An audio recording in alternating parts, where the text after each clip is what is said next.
The house on the west side of Atlanta was too still that night, still enough for every tick of the old wall clock to sound like judgment. Juliana "Jules" Rivers sat at the kitchen table, her hands wrapped around a mug gone cold hours ago. She'd spent most of the evening waiting for Marcellus Holt, her husband of 40 years, to come home from another one of his business dinners. When he finally walked in, the air shifted, heavy with a cologne that didn't belong to her house. Marcellus didn't look at her as he loosened his tie and shrugged off his jacket, the picture of a man too weary to care. "Long day," he muttered, voice gravelly, worn. "Had to entertain clients again." "Rest," Jules replied, calm, as ever, the practiced tone of a woman who had learned to swallow storms. "You have work tomorrow." He nodded, brushed her shoulder in a gesture that used to mean love but now felt like dismissal, and disappeared down the hall. Moments later, his snores filled the air, deep, steady, and utterly peaceful, as if he hadn't just come home smelling like someone else's perfume.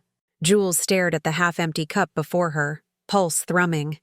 Something inside her cracked, softly, invisibly, but it cracked all the same. She stood, moved quietly to the bedroom door, and listened. His breathing was slow, deep, untroubled. Only then did she turn back to the living room, eyes falling on his jacket draped over the armrest. Her hand trembled slightly as she reached for it, checking the pockets like a woman afraid of ghosts. Wallet, phone, car keys, normal. But when she glanced at the unlocked phone screen, her heart stopped. There it was, a new message glowing faintly in the dark. "You were incredible tonight, Daddy." The words blurred as her breath hitched. Daddy. Her fingers tightened on the phone. It wasn't just the endearment. It was the intimacy dripping from that single line. The emoji, the tone, the nerve. She opened the email thread, searching for clues, but there was nothing.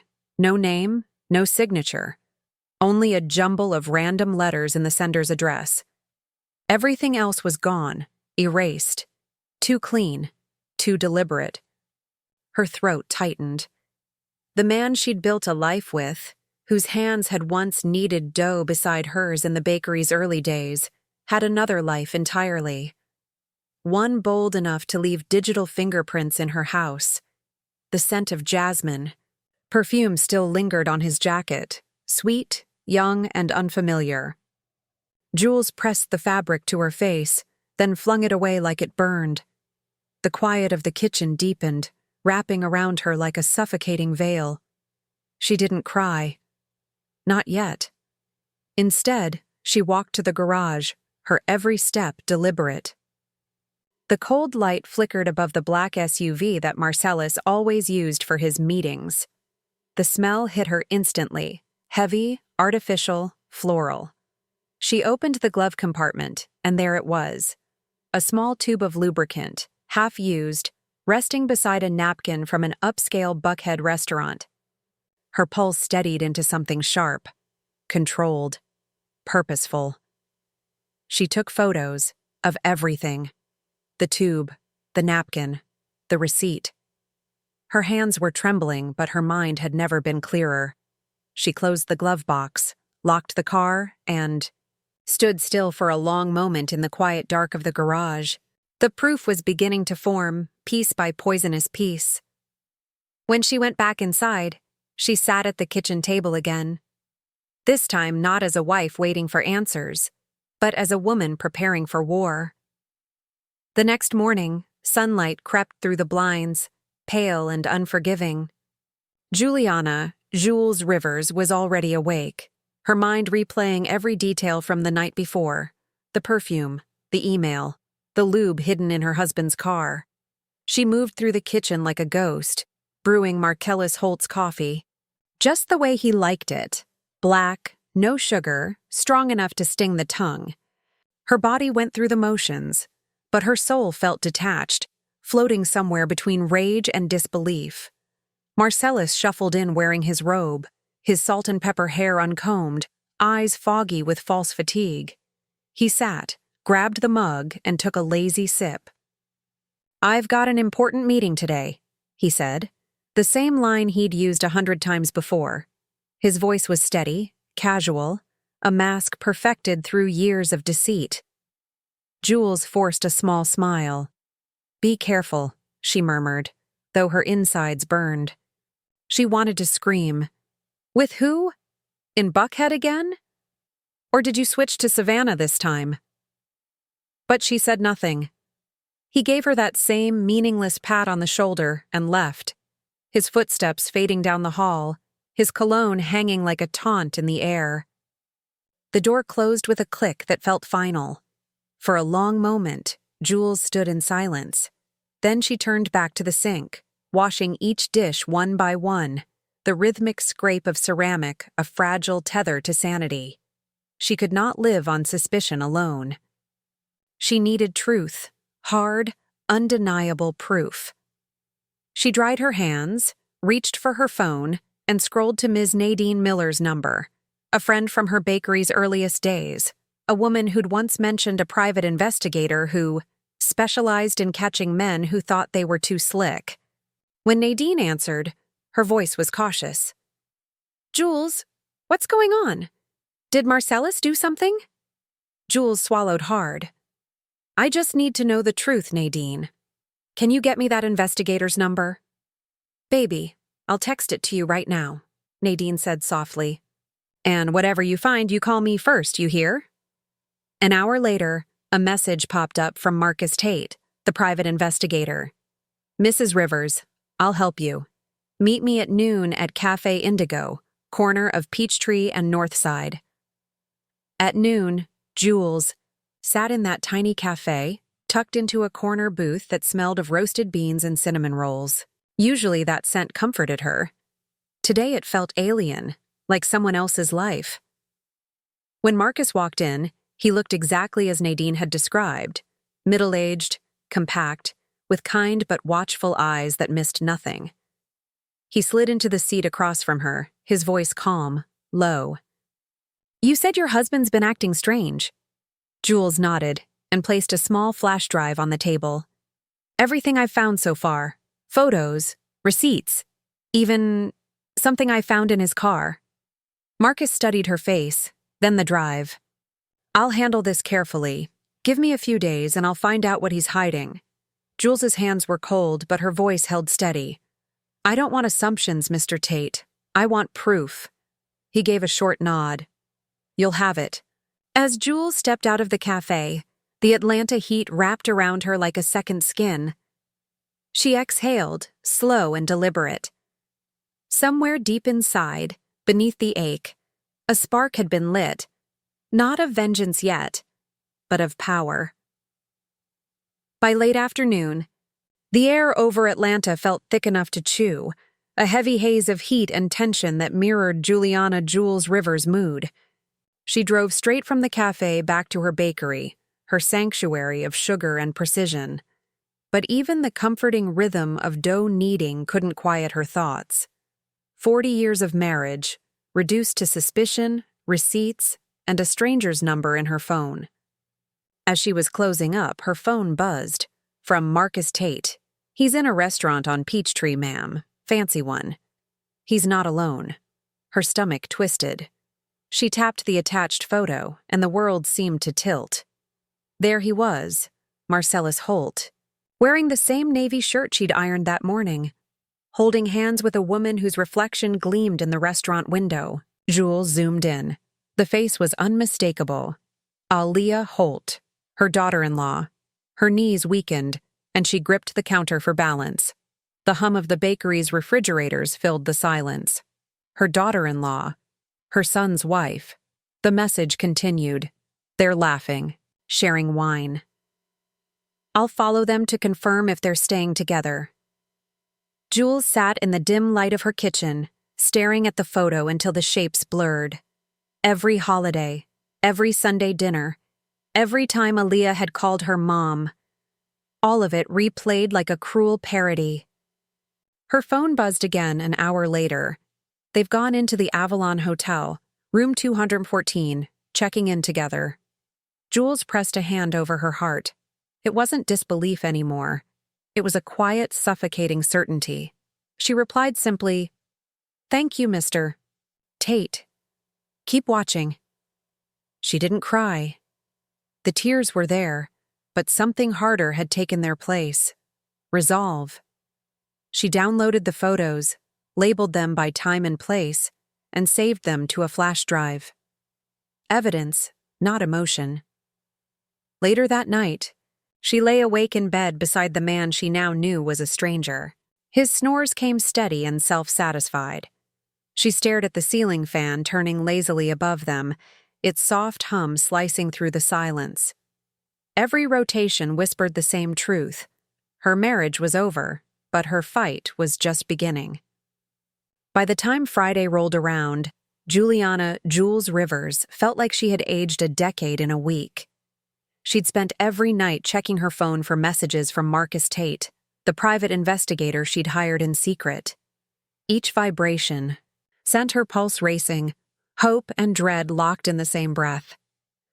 That afternoon, while frosting a tray of red velvet cupcakes in her bakery, her phone buzzed again.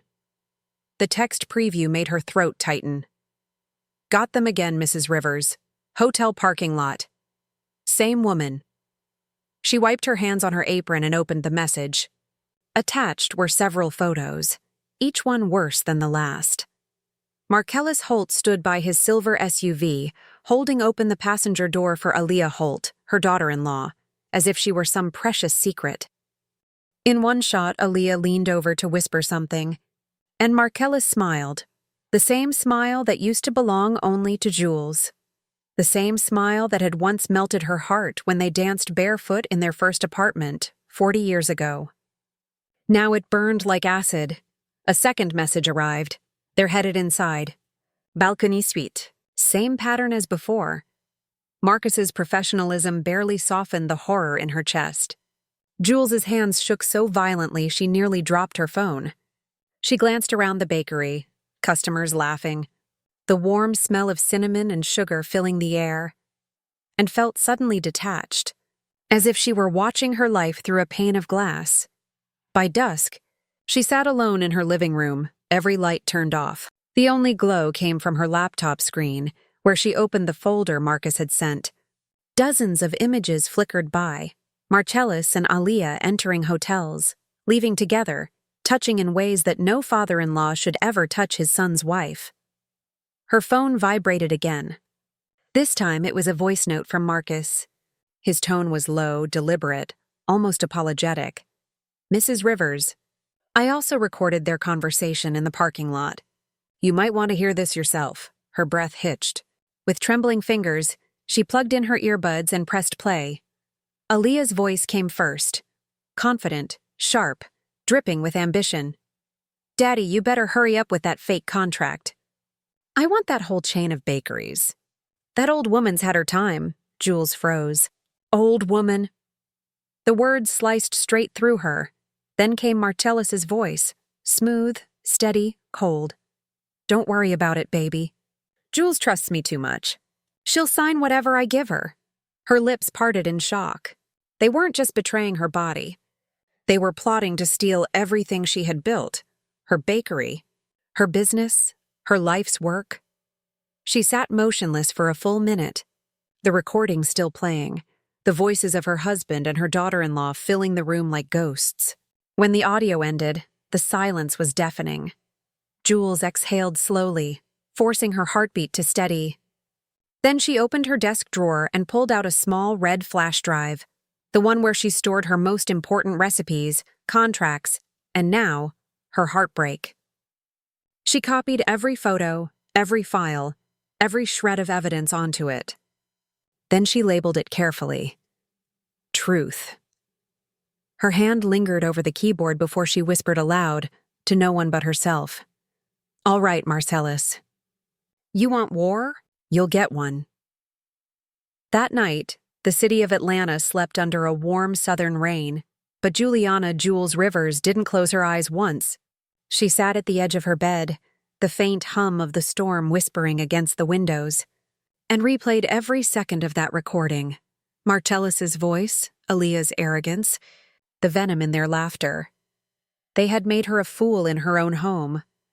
At dawn, she brewed coffee so strong it could melt paint and opened her laptop again. The new batch of photos from Marcus Tate came through at 6:47 a.m. sharp. In one, Marcellus stood shirt-sleeved on a hotel balcony. His arm draped around Aaliyah's waist as she leaned into him, the morning light spilling across their faces like a twisted portrait of young lovers. Jules's heart twisted painfully. The caption from Marcus read, "Captured at 6:31 a.m., Avalon Hotel, Midtown." "I'll keep eyes on them," she replied. "Keep everything."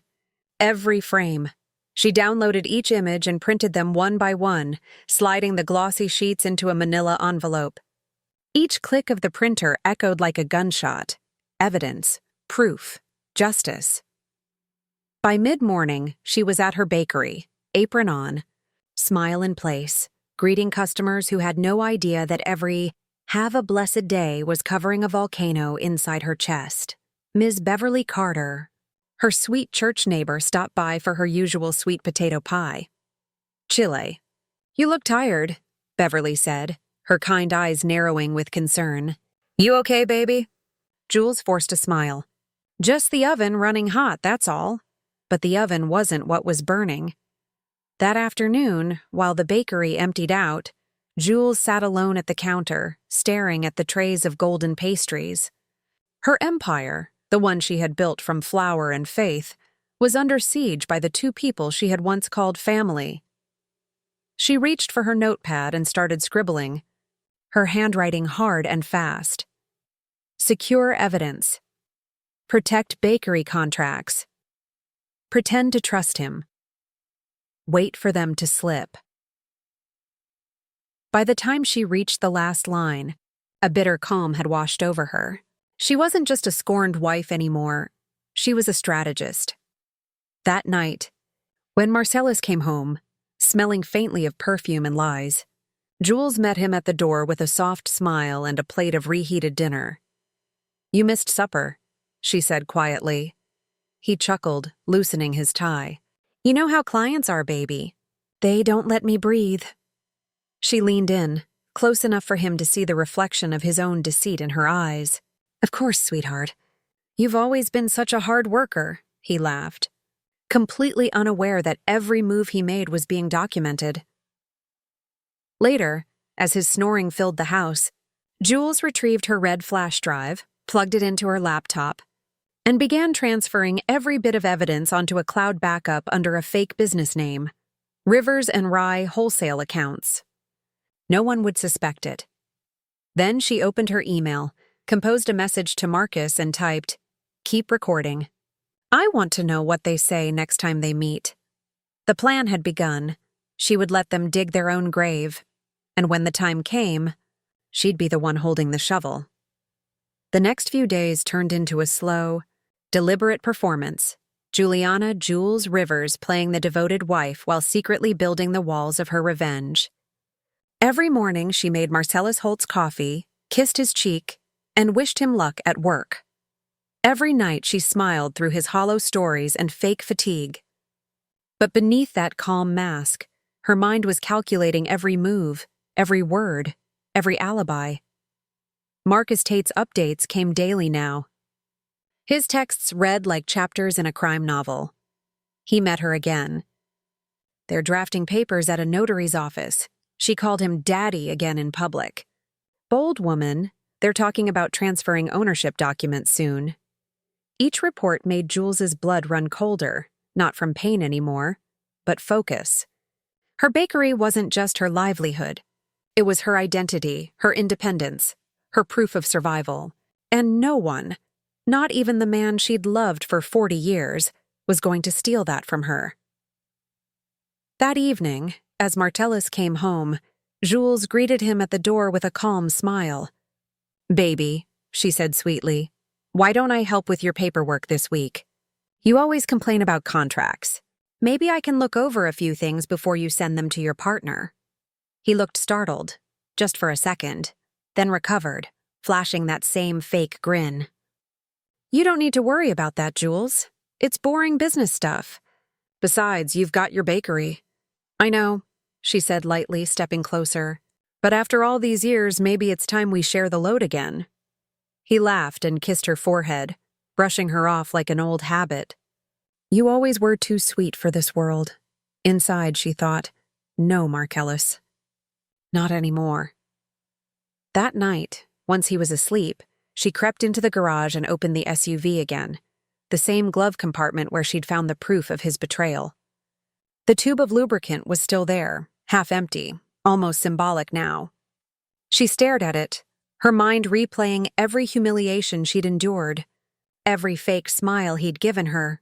Then, with eerie calm, she opened a drawer from her workbench and took out a small industrial tube of superglue, one she used for repairing bakery shelves and packaging handles. She compared the two, nodding slowly, her reflection ghosted in the car window. Carefully, she emptied the lubricant tube into a paper towel, wiped it clean, and refilled it with the glue. Her hands didn't tremble once. When she was done, she closed the cap, cleaned her fingerprints, and placed it right back where she found it. Her face in the rearview mirror looked different, colder, sharper, steady. You wanted to play dirty, she whispered to the reflection. Now it's my turn. The next morning, over breakfast, Marcellus mentioned casually, might have to stay at the office late again.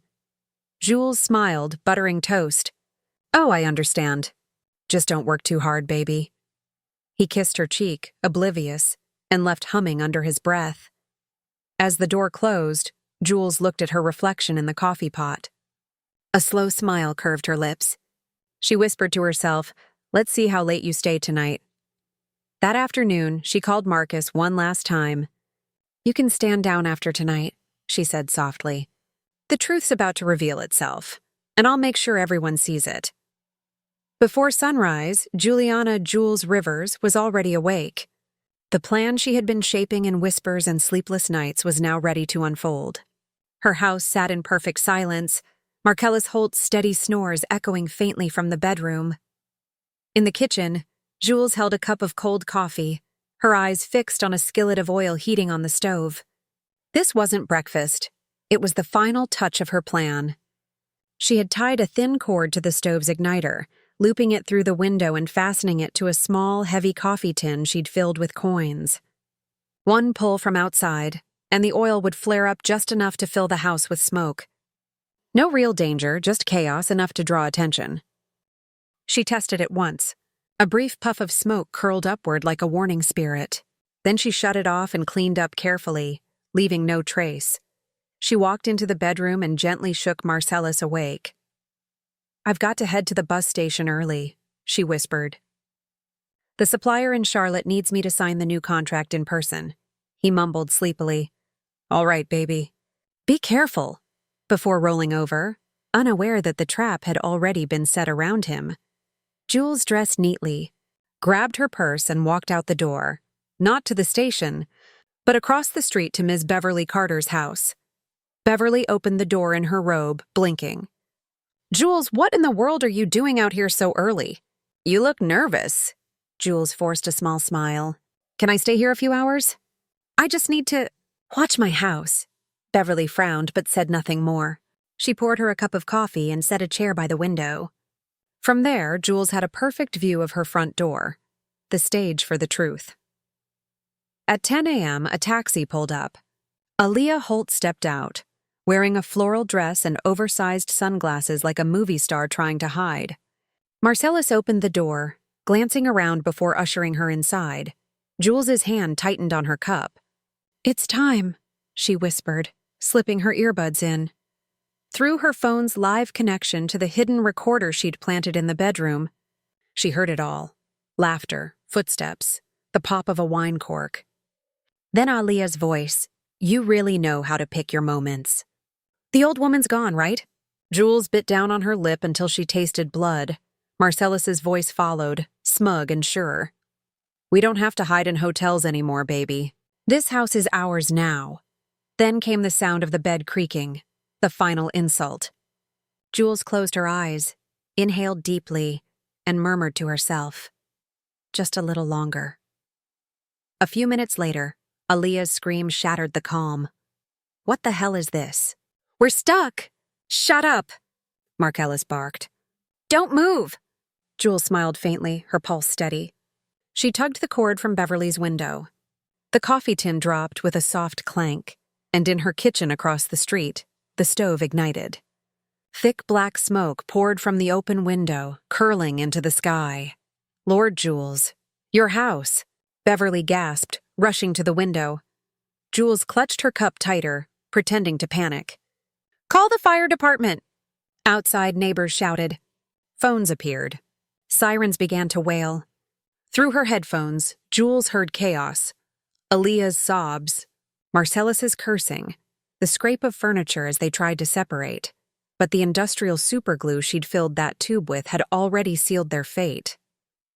This, Jules whispered, her eyes on the rising smoke, is justice. The distant wail of sirens grew louder until it seemed to rattle the windows of Ms. Beverly Carter's house. The old woman's hand flew to her chest. Oh, Lord have mercy. They're here already. Juliana Jules Rivers stood motionless by the window, her coffee forgotten, her eyes fixed on her home. Thick black smoke rolled from the kitchen window, curling into the autumn sky. Neighbors filled their porches, whispering, shouting, pointing. It's Jules's house. Someone yelled. Call 911! She's out of town! Another shouted. Across the street, the red fire truck screeched to a halt. Jules's heart lurched when she saw the first man jump down from the driver's seat. Her son, Darius Holt. His fire captain uniform catching the sunlight. He barked orders with the firm authority of a man who had seen everything. Except this. Get the hoses ready. Break the front door if you have to. There might be people inside. Jules's hand trembled. For a fleeting moment, she wanted to run to him, to stop him before he saw what waited inside. But she couldn't. The truth had to finish what she'd started. Through her earbuds, the chaos inside played out in raw, trembling sound. Aaliyah. Julian, I can't move. I can't move. Marcellus, shut up. Just give me a minute. Aaliyah, sobbing. It hurts. Oh my God, it burns. Marcellus, stop screaming, damn it.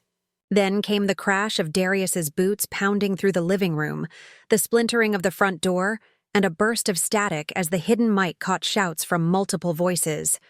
Chief, we found them. Oh my God, what the hell? Jules pressed her palm to her lips as she imagined it. Her son standing frozen in the doorway, staring at his father and his wife tangled naked on the bed, their bodies glued together in grotesque intimacy, their faces pale with terror and shame. Through the headset, she heard his voice crack, quiet but clear. What is this? A young firefighter murmured, Jesus Christ, before another whispered, Chief? They're stuck together. There was an awkward, stifled laugh from someone in the background, quickly silenced by Darius's sharp bark. Enough. Everyone out, now. Jules closed her eyes. That order wasn't just to keep control. It was her son's last desperate attempt to protect what little dignity his family had left. Outside, more neighbors gathered as word spread like wildfire. Phones recorded. Voices rose. It's Marcellus and Aaliyah. You lying? His own daughter-in-law? Lord have mercy. Poor Jules. Through the haze, firefighters wrapped Marcellus and Aaliyah in sheets, lifting them onto stretchers. Their faces were twisted with pain and humiliation. Aaliyah sobbing uncontrollably, Marcellus mumbling, Don't let anyone see us. But it was too late. The entire neighborhood had seen. Phones flashed, whispers became laughter. Shameful, someone muttered. Disgraceful, another voice spat. Filthy. Miss Carter stood beside Jules, her eyes wide with pity and understanding. Jules, she whispered. You knew, didn't you? Jules's lips barely moved. I did. Then still and composed, she watched as the ambulance doors closed on the two, people who had destroyed her peace, and carried them away wrapped in the same. White sheets that once covered her marriage bed. The crowd outside Juliana Jules. Rivers' home had turned into a buzzing sea of whispers and phone cameras. Neighbors spoke in shocked tones, some horrified, others unable to hide their cruel fascination. When the ambulance doors finally closed on Marcellus and Aaliyah Holt, wrapped together in white sheets, Jules stepped quietly from Ms. Beverly Carter's porch, pretending to arrive just in time from her supposed business trip. She gasped, feigning confusion as people turned toward her. "Jules, Lord have mercy, you just missed it," Mr. Miller shouted. "Your house caught fire, your husband and that girl." They were together. Jules pressed her hand over her mouth, playing the stunned wife perfectly. "Together?" she whispered, her eyes widening just enough to be believable. Her son Darius stood in the yard, motionless, his helmet in his hands, his face ashen and hollow. His fellow firefighters quietly packed up their hoses, avoiding his gaze. They all knew what they had seen. The fire chief's father and his wife, naked, glued together in the very bed where family photos once sat. Jules wanted to run to him, to take away that unbearable image, but she couldn't. The plan had demanded this. Exposure so complete it could never be hidden again. Beverly slipped an arm around her shoulders and whispered, "You best come with me to the hospital." "Child." At the hospital, Jules sat in the waiting area, her expression a careful mask of worry. Hours passed before a weary doctor emerged. "Mrs. Rivers," he said softly, "we managed to separate them. No serious injuries, just skin irritation. They'll need ointment for a few days." "Thank you, doctor," she murmured, her fingers brushing the purse where she'd hidden 2 small tubes, not ointment, but thick yellow mustard she'd prepared earlier. When the nurse handed her 2 real ointment tubes, Jules swapped them quickly, her movements smooth and practiced. Then she entered the hospital room, voice trembling just enough. "Marcellus, Alia, are you both all right?" Alia turned away, her face blotched with tears. Marcellus looked pale and shaken. "Jules," he croaked, I can explain." She set the mustard tubes gently on the table. "Don't bother," she whispered, and walked out. Moments later, the hallway erupted with screams. "It burns." "My skin is on fire." Alia's voice rang out. "What the hell? What is this?" Marcellus shouted, thrashing in agony. Doctors and nurses rushed in, confusion and panic filling the corridor. People stared. Someone whispered, "That's them, the couple from the video. The father-in-law and the daughter-in-law." Phones came out again. Snickers echoed. "Serves them right." Disgusting people. They got what they deserved. The humiliation was now complete, public, irreversible and poetic. Through the chaos, Darius entered, eyes empty. He handed his mother a thick brown envelope, the one she'd told him to retrieve from her drawer. Inside were 2 sets of papers, the divorce documents and every piece of evidence of the affair. He didn't speak, didn't look at her, just nodded once and walked away. Jules clutched the envelope close to her chest. The world had witnessed their downfall. Justice at last was done. Days turned into weeks, and the scandal spread through Atlanta like wildfire. Every gossip page, every Facebook group, every whispered conversation at the hair salon carried the same words: Marcellus Holt and his daughter-in-law. The shame that once belonged to Juliana Jules Rivers had been flipped. Now it clung to the very people who tried to ruin her. The bakery, Rivers and Rye, stayed full. Customers came not only for the pastries, but to catch a glimpse of the woman who'd survived betrayal and come out radiant. Some offered quiet sympathy, others open admiration. But Jules stayed humble, polite, and steady. Her revenge had been served, and now she wanted only peace. At home, dinner was simpler now. Just her and Darius. The silence that used to ache had turned into comfort. They ate together at the small kitchen table. Rice, beans, baked chicken, sometimes just bread and coffee. One night, Darius looked up from his plate and said softly, "Mom, can you make that caramel flan this weekend?" "Like when I was a kid," Jules smiled, the first real smile since everything had happened. "All right," she said, her voice tender. "But you're helping me stir the caramel this time." That night, when she saw her son laugh for the first time in months, she realized the healing had finally begun. She started taking time for herself again. Mornings at the park, afternoons at her community cooking club, where older women swapped recipes and stories. "Jules, your flan is heavenly," one woman teased. You need to sell this nationwide. Jules chuckled. I'll settle for peace and good coffee. On Sundays, she sat quietly in the back pew of her church, letting the sunlight from the stained glass windows bathe her face in color. She didn't pray for Marcellus or Aaliyah. She prayed for Darius and for herself, for the courage to move forward without bitterness. Sometimes, she walked the neighborhood with Ms. Beverly Carter, who'd been by her side through it all. Beverly would shake her head, still in disbelief. Girl, folks still talk about that day, she said one afternoon. But you know what they're saying now? That you're the one who won. Jules smiled faintly. If you can call peace winning, then maybe I did. Back at the bakery, she looked around at what she had built. The smell of butter and sugar, the hum of happy customers, the trays of flan cooling in the glass case.